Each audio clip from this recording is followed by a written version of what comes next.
Tervetuloa takaisin ennätystehtaan pariin. Meistä suomalaisista sanotaan usein, että me juodaan liikaa. No, seuraavan kaverin jälkeen sanotaan varmaan, että...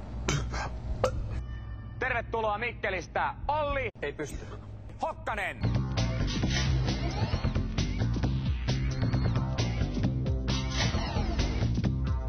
Olli Hokkanen, terve. Terve. Terve.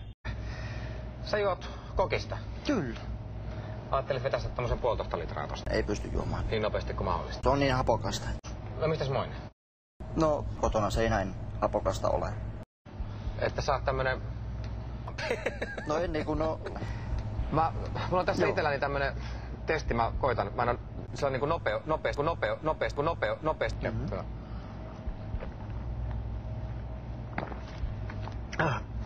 Siinä on noin hiilihapot aika... Näin. Koska jos se on noin monta lasia niinku peräkkäin, niin ei toi mitään niinku happapitosta. On kyllä. Vai onko? No sitä ne on sukulaiset sanonut, että ei se hapokasta ole, että terveys ja hampaat siinä menevät, mutta ei ole vielä menneet. Pitääkö se paikkansa, että jos laittaa niinku irti menneen hampaan kokislasiin yöksi, niin se on aamulla sillä ei ole enää mitään?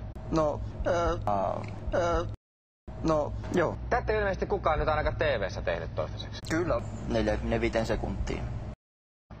Jos mä rupean tässä kaatelemaan, tässä on esimerkiksi tarkoitus niinku se, että aika tälleen tasaisesti.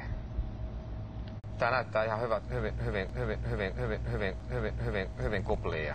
Mikäs sä luulet, että tulee olemaan semmonen ihanne aika? Tai mikä sulla on ihanne aika? No ihanne aika on niinku, mitä on kokeillut, niin 1,5 litraa.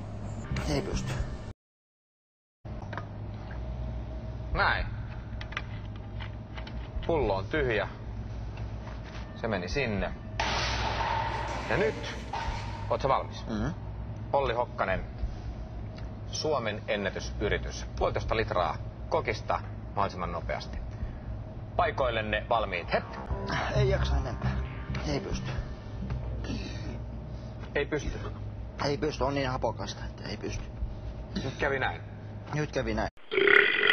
Ja tällä kertaa Olli Hokkanen ei tullut ennätystä. 3 lasia tyhjä, niin mikä meni vika? Juoma oli yllättävän happopitoista, että ei yksinkertaisesti pystynyt nielemään. Mutta tuliko se sulle yllätyksenä, että kokis on happopitoista? Ei vaan, kyllä tämä happopitoisuus tuli yllätyksenä, että kotona se ei näin hapokasta ole. Mutta täällä tehtaalla se sitten oli.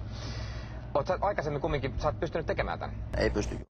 Jos niin, pullo on ollut pidempään auki ja on ollut lämpimämpää, niin kun kotona se seisoo pöydällä, niin kyllä on.